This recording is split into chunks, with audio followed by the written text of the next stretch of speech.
Is 6 o'clock today, June 9th, 2026. I'm Michael Faith, the chair of the Commission for Planning and Zoning. Now is the time set for the work study session. We'll call this meeting to order. The first item is the Pledge of Allegiance, but we are going to skip this item due to us being remote.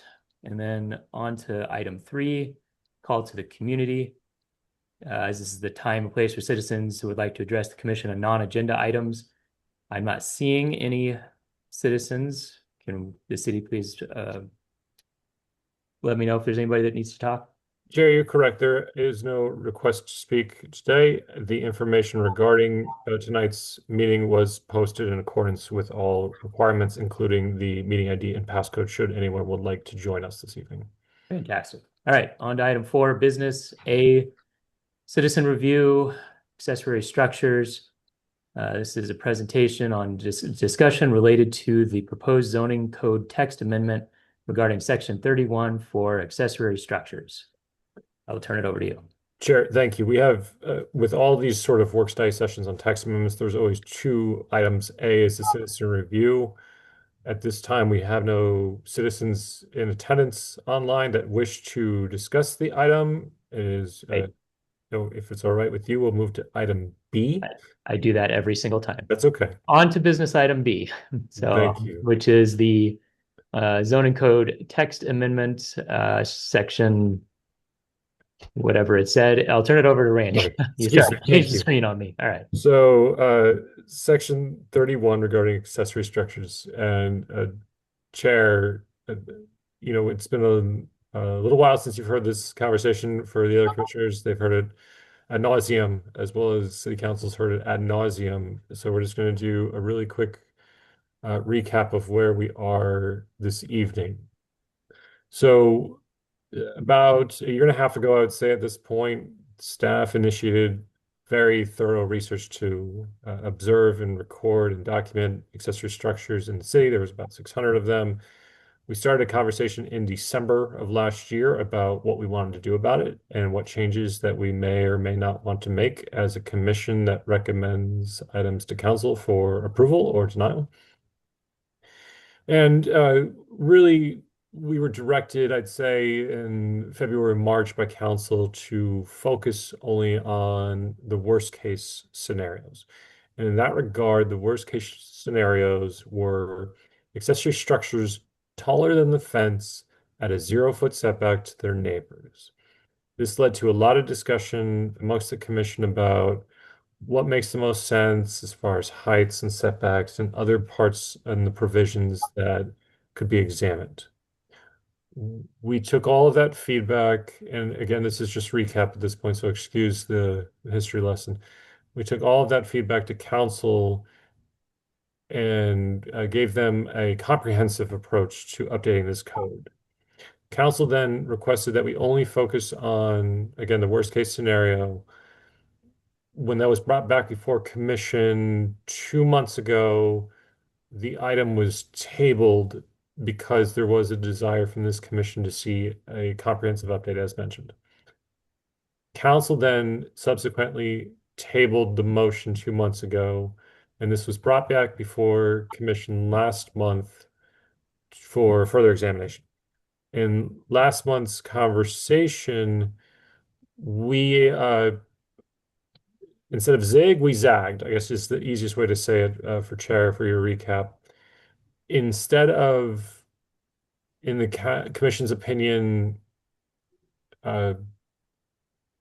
possibly changing the look and the character of the city by allowing structures now taller than the wall, by allowing the street side setback to be removed.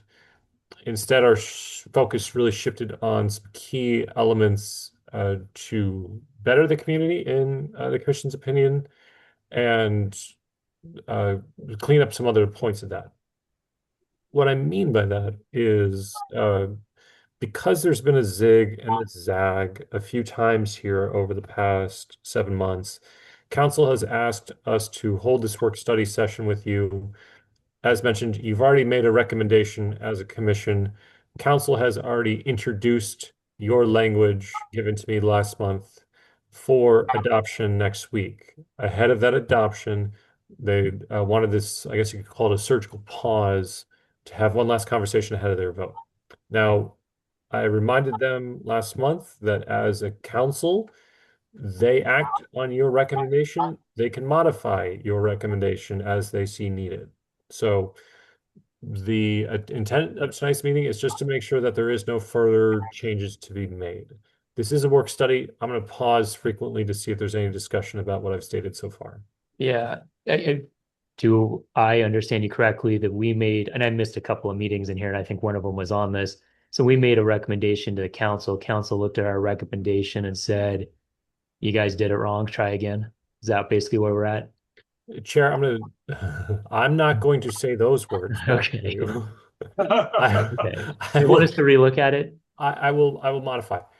We, we looked, Yes. commission looked at it holistically to make a lot of changes. Council asked commission to reevaluate to look at one change. Okay. Commission wanted to push forward a comprehensive update, so we did so.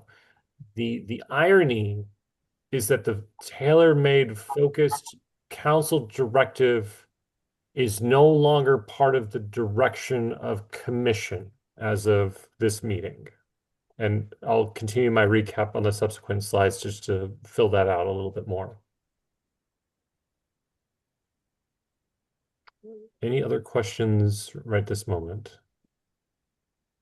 So are we going to discuss the fact that they want the worst case? Or is that going to be in the next little phase? Let me, I'll answer your question in the subsequent slides here. So again, this is the language within 3103 as far as accessory structures. Number one footnote, no change. This is standard language. It's been on the books since 1987 and has not been modified since, we have a zoning code and when we incorporated. 5 feet from your neighbors, 10 feet from your house. Those are fire separations. That's why those are there. Number two, this is one that we initially talked about. That was sort of part of that council directive as far as worst case scenarios. We saw an opportunity here to redefine what screened meant. Instead of using the wall, there was a lot of conversation with commission and council about an 8-foot height, and then that evolved actually to a 9-foot height, basically to say that 9-foot structures could have a 0-foot setback. Now, again, as of last month, the commission shifted the conversation, I'd say, in the conversation to say that it no longer was the recommendation to allow screen to include things that was 3 to 4 feet higher than the fence. Now, again, maybe just to pause there, it's not the intent of the city to go and find all these, nor is it intent for our code enforcement officer to go issue notices of these sorts of situations. It wholly relies on a neighbor complaint and request for investigation. There are, again, as mentioned, hundreds of these. If neither neighbor is upset about the situation, it's an illegal situation. It's not a grandfather situation. I just want to point that out because there was never a time that it was legal. But there are situations like this that there isn't a perceived hardship on the neighbors, and it's not our intention to go find all of these. But if something should come in on Engage LPR app or a resident use the code enforcement officer, we would have to go investigate these, and there could be changes to be made. The other thing I want to pause on is this doesn't mean 9-foot structures are illegal. This just means they need to be 5 feet away from the neighboring property. So there's two ways to look at that. Either that is a hardship we're asking our residents to move a shed, or it's not. It really depends on its condition and how it was manufactured, and if it's just as easy as unloading it and shifting it, or if it's something that has a concrete foundation and it's not easily moved. And I'll pause there again for any questions.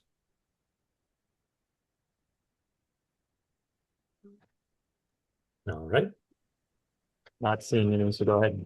Thank you.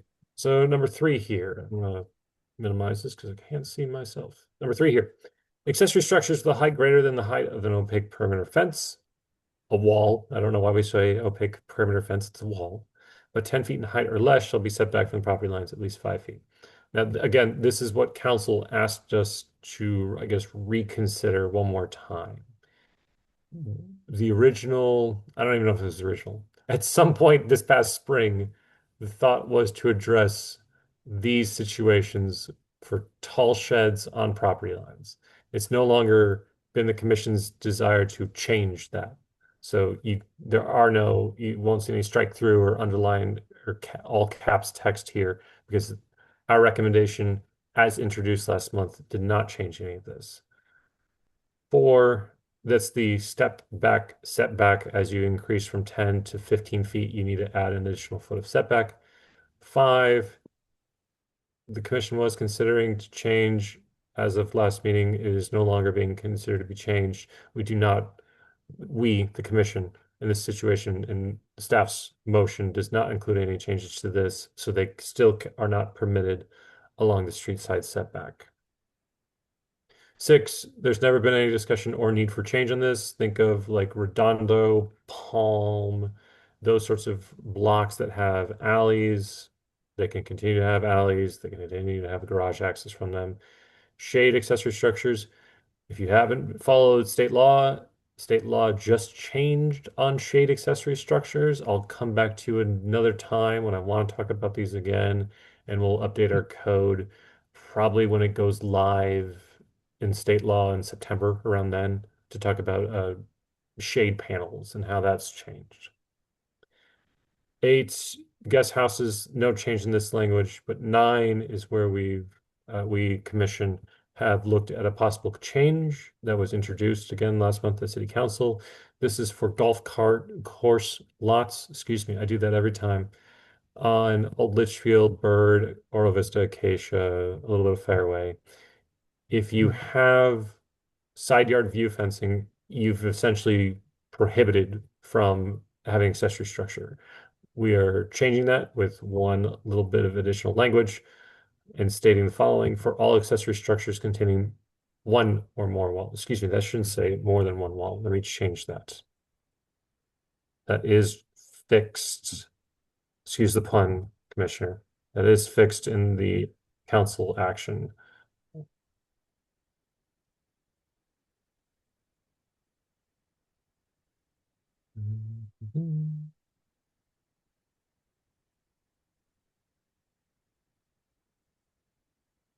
So again, this is for situations where you have a media wall. So instead of being a completely opaque structure, a walled structure on all 4 sides, this is an allowance that we're proposing to permit one wall. So 4 columns don't impede your view of the course.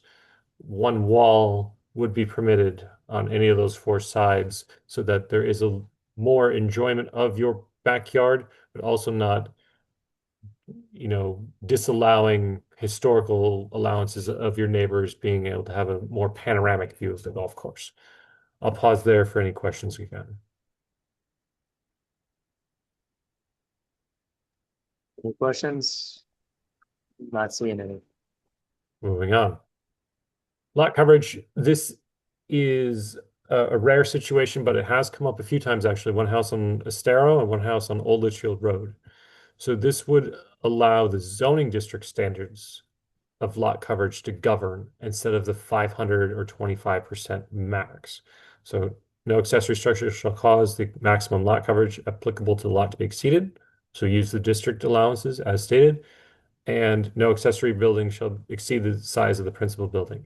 This isn't a thing here in this jurisdiction, but occasionally in other jurisdictions I've worked, someone will build a shack on a vacant lot as they, essentially save up the money to build the McMansion behind it. So the principal structure always needs to be the primary dwelling.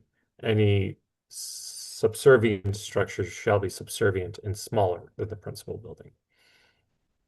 H, for chair, this was a conversation we had with our building official. The IRC, the International Residential Code, exempts any structure 200 square feet or less from a building permit. Ours had old language that was 120 square feet. Council supported, commission supported moving that up to match building code so that any structure 200 square feet or less still has requirements for a MUS, but just does not require a building permit if there's no utilities to that location. Now, this is a work study, so happy to have any further conversation that you want. If the opinion of this commission has not changed since I saw you all 4 weeks ago, then I will take that recommendation back to council next week as well to say that we are still satisfied with the changes that are being displayed here as far as, again, the strike through and underlines on just a few key sections here. And again, happy to answer any questions. Go ahead, I- Commissioner Phipps. I'm curious, Chair Faith, how you're taking these changes that we've proposed. Well, that's going to be my next question for Randy. Can you walk us through this and ask us the specific detailed questions? What is council looking for? Obviously, they're not. What is it? What parts of this do they want us to look at again? So council specifically is on number 3. 3. Okay. So their concern is that we might be forcing people to spend money to move existing structures. Chair, that is correct. Now, to date, we only have about a dozen inquiries, either through the code enforcement officer or through our app Engage LP, that are, I think, truly only 1 or 2 of those are adjacent neighbor concern. The rest of which have been folks that are actively driving through the community looking for issues. So I have a variance case next month with the design review board for a shed that's in the front yard, because sheds are not permitted in the front yard, but it's one of those situations that's been around for 5 years. Neither neighbor on either side is concerned, but someone driving by wanted to make a commotion of it. I don't have a good solve on that. We haven't really discussed internally whether we would like to continue to take complaints from someone that may live a mile away and not really have any bearing on a neighboring concern like that. But for now, besides 1 or 2 of them, the rest are just from people that see a need to bring these issues up. So is council, are we?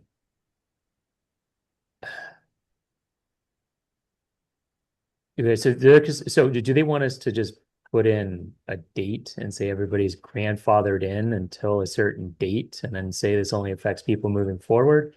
I'm just going to keep guessing until you give me a yes or no. sorry. Okay.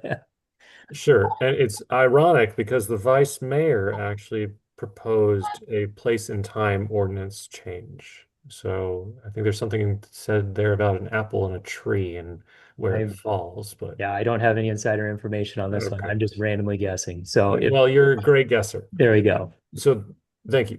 Just to plain language it for you. Yeah. The thought from council was, how can we, the city, address a majority of these issues with the least amount of change to code? That was the original marching orders. What was proposed does in part dramatically affect the look and the feel of the city. And I think that was a lot of commission's discussions last month, is a bit of an aha moment to say that going from not seeing sheds to seeing a shed that's about 4 feet above your fence line is a dramatic change to how you enjoy your backyard. So through all these conversations, and maybe it's a analysis paralysis, we've moved past the original marching orders to address the worst case scenarios.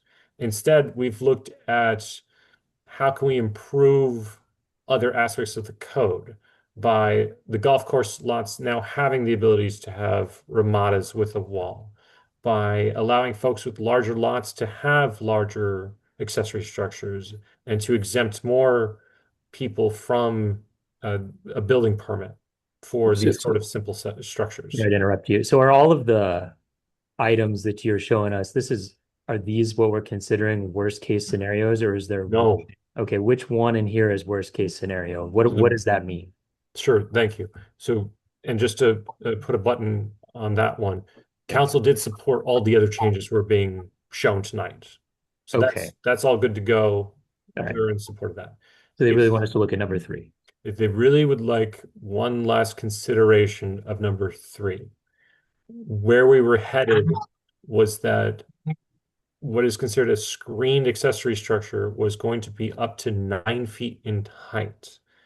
To say that you can't go buy a shed from any store right now that is 5 feet or lower, because every shed you kind of buy that's useful is tall enough for you to enter. So the reality is it's just not possible to find deck boxes or small sheds that are any sort of use to anyone. So it was council's request, one last consideration. The old language would have changed screened accessory structures to be up to 9 feet in height and would have changed this language to include up to 9 feet in height. But without the 0 setback. With allowance of a 0-foot setback to be on your property line with your neighbor.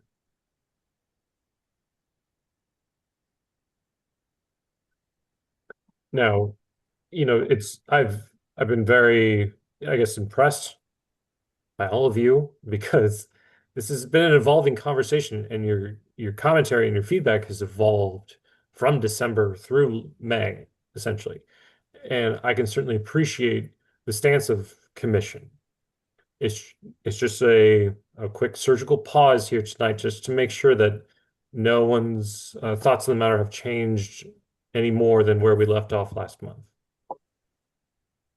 Mine haven't. Okay. By saying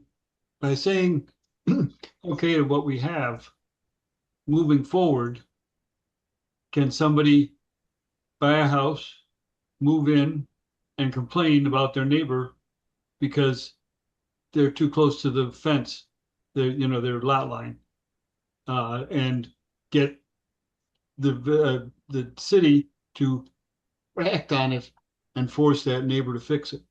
Yes. Either So- current neighbor, future neighbor, correct. If there's ever a situation of neighborliness that prompts an investigation, then our enforcement officer will go, make Okay. contact and see if that's the situation. And with that, who would have to pay to have it moved? So The owner? thank you. That's a great thing to bring up. There could be a monetary factor of someone, and I'm gonna be fair on this. There could be a monetary factor in someone that has placed a structure in a prohibited location without checking the city, that now has to move it again. And that is not something the city is in position to assist with. Like any sort of violation of city code or zoning code, we do not offer any stipend or assistance in that matter. We offer time, but nothing as far as payment or funds. Mhm. Okay. Well, just a broad comment. I mean, speaking the obvious, yes, Litchfield Park is a very unique community. That's why we all love to live there. That said, any other community, you do any of these violations, and the city is going to make you change them. Mhm. I mean, that's just the reality of it. And maybe, thank you.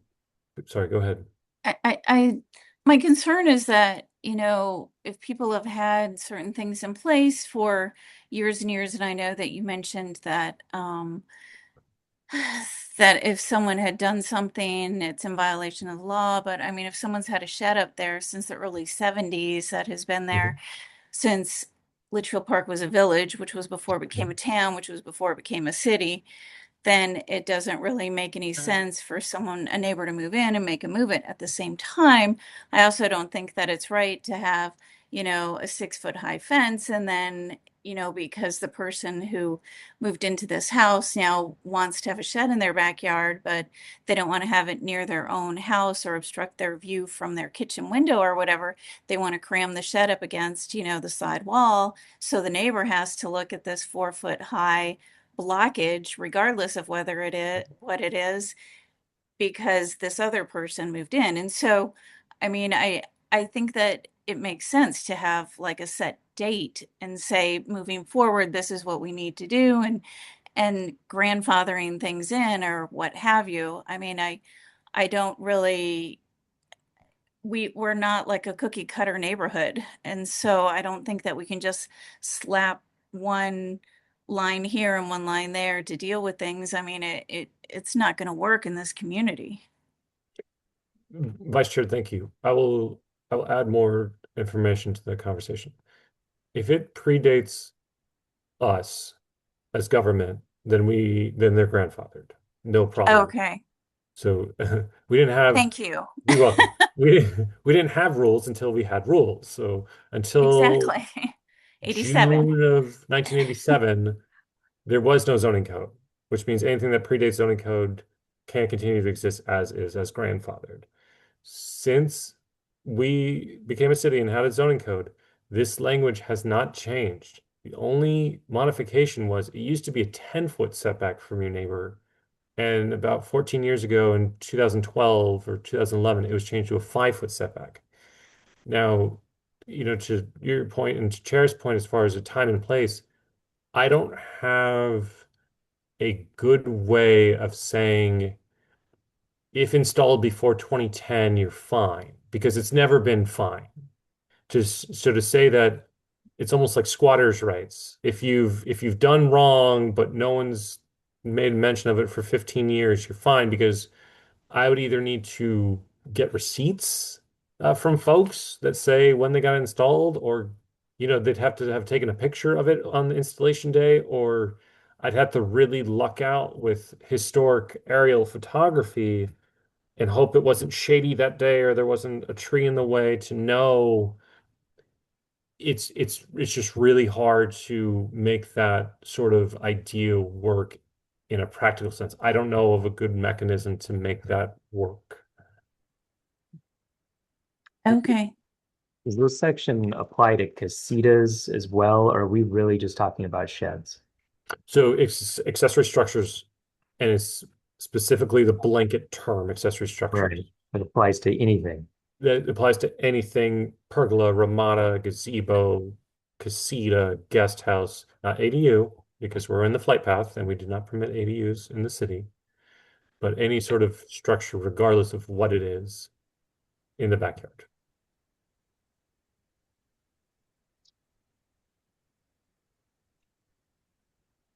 Chair, really, this conversation falls to you as fresh eyes and fresh perspectives. If there's anything different that you see in this conversation.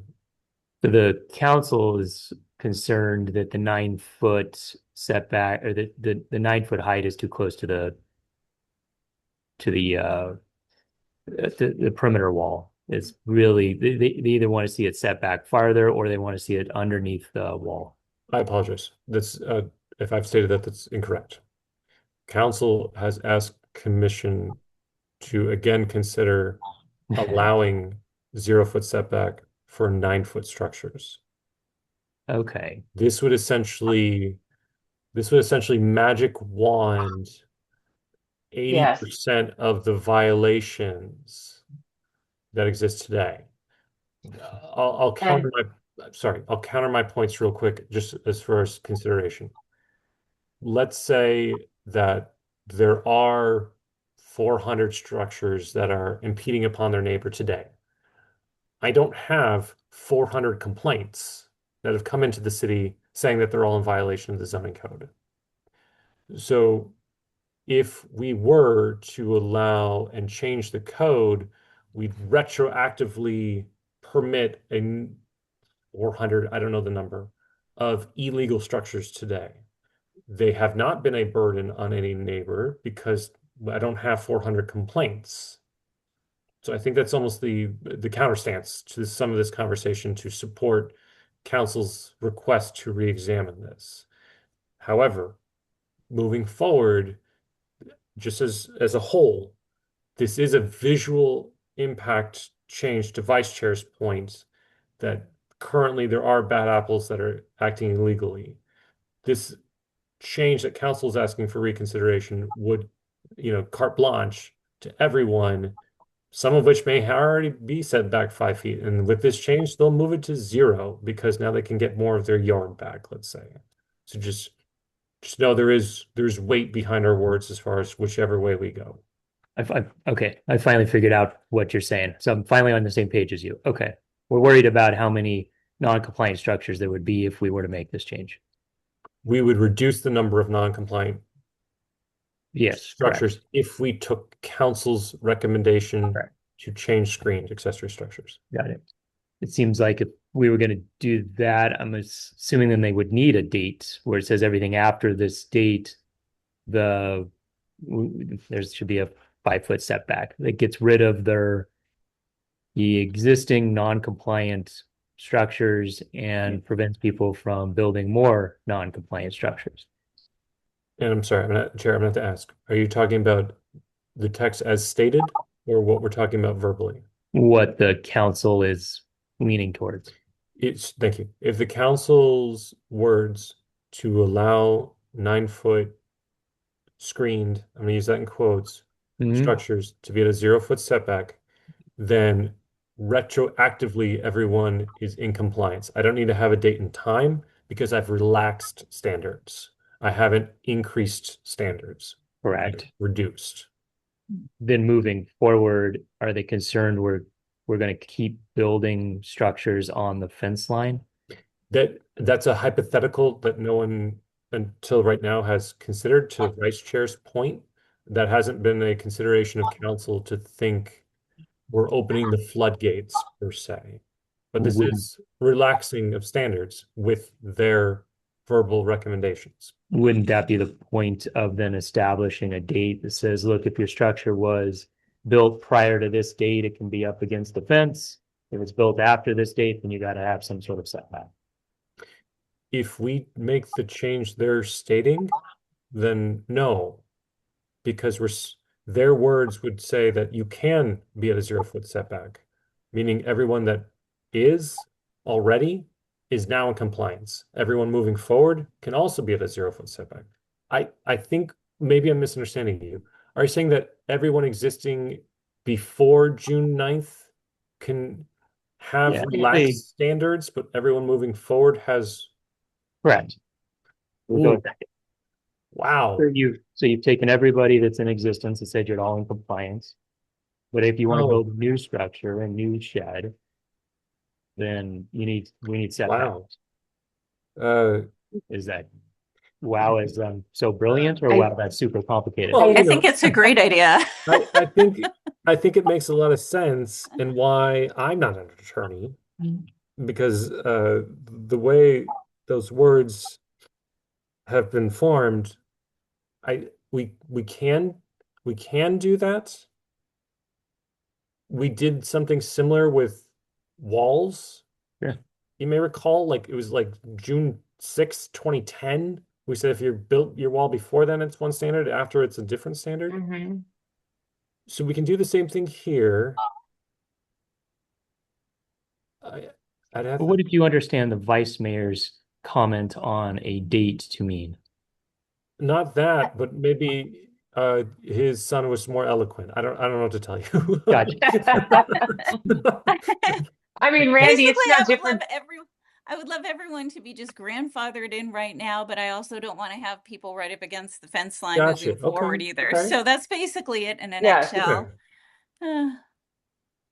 So I would be open to a revised language that allows for the existing structures to comply with the code and have new structures after the date of adopting this, or what do we call this, amendment to the code, to be required to comply with the new setback structure. and I'll let you word that more eloquently. I think I have and on the screen and Yeah, there let you me go. know. Well, yeah, I don't know about the date. Should the date just be the date that it's adopted? That is the date that it would be adopted, but I should probably add Perfect. Okay. a month for the referendum You'll- period. Yeah.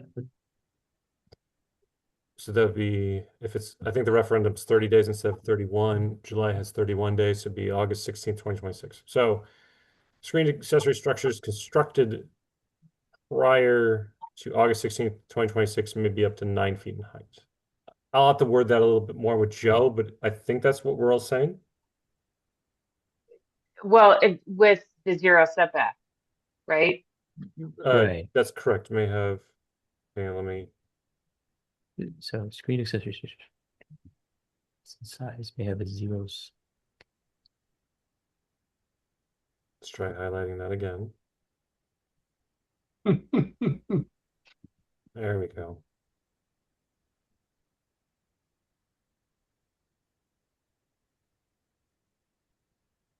And again, I'll have Joe, our SSR attorney, help me just wordsmith that a little bit more.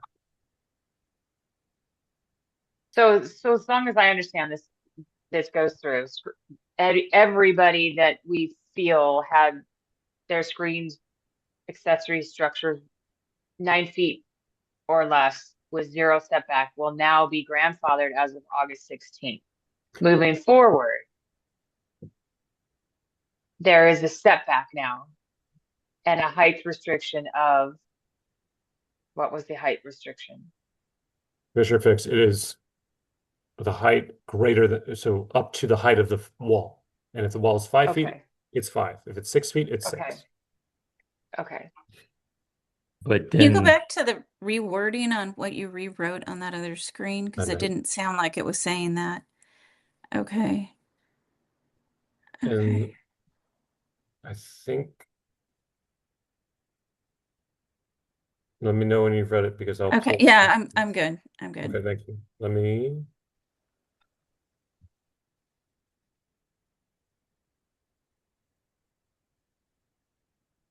Excuse me real quick.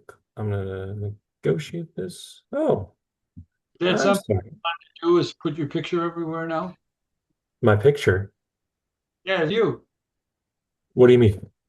Oh, that's all you are on the screen right now.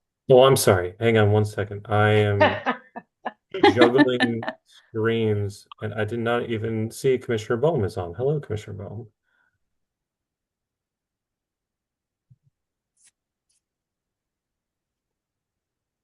Give me one additional second.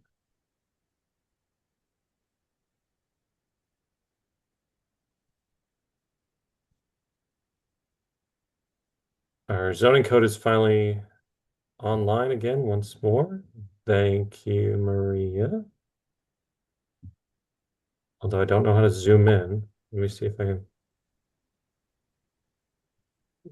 Maybe that's not a thing. Okay.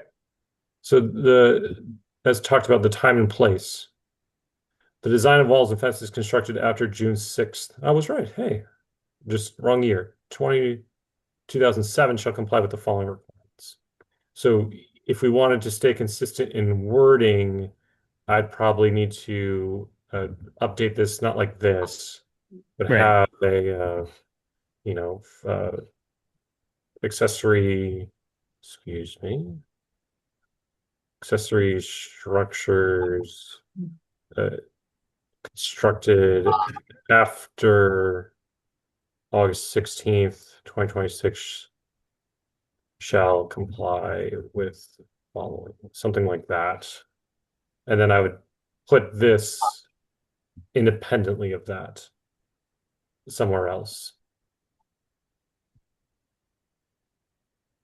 And all that subject to when you meet with the lawyer to make sure the I's are dotted and T's are crossed. Yes. Yes, indeed. Okay. So I appreciate this conversation. There isn't any sort of recommendation for a work study. Have I captured the conversation tonight? And is there anything further to discuss?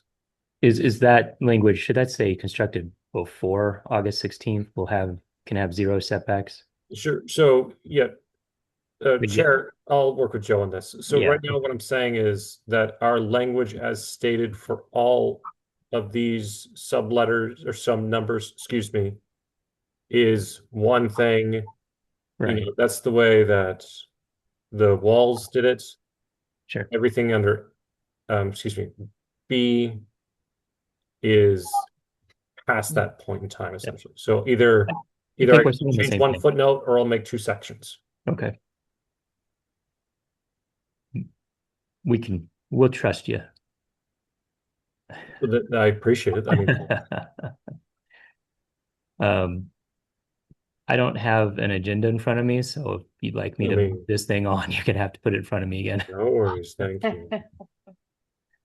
But is this something hidden agenda? I'm sorry.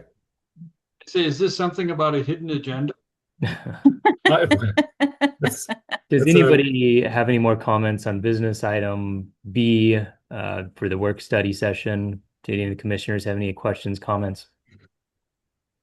Okay, Do we I'm have- not seeing any. Do we make a motion to accept? No, there's- this is a work study. So the formal motions and public hearings were all in the last meeting. So it's my onus now to take this new information from this work study, amend the ordinance language that is going to City Council next week. In the next 12 to 14 hours, I'll have that done with our attorney so we can get that packet published for next week. Okay. All right, having no more to discuss on item 4B, we're going to move on to item 5, staff report on current events. Does staff have any reports? Chair, thank you. I saw, I guess not a lot of you, a couple of you last week. Just if you have any questions, comments, concerns, feedback about all the projects on the Hilltop, which the school, library, and roundabout open on August 3rd, museum, underpass, and park are delayed and will follow, and the theater opens October 1st, let me know. There was a groundbreaking for the Rudolfo project on Lot 1, Lot 2 in Litchfield Square, so we're excited to get them going at risk on grading. For the Heritage Partners, Wade Akamazo's project, we have seen almost all of the tenant improvements at this point. We're missing a couple on the first floor. They're hoping to be substantially complete sometime late this summer, and we continue to attract interest now that the CFD is gone on the remaining lots for sale. That concludes my update. Perfect.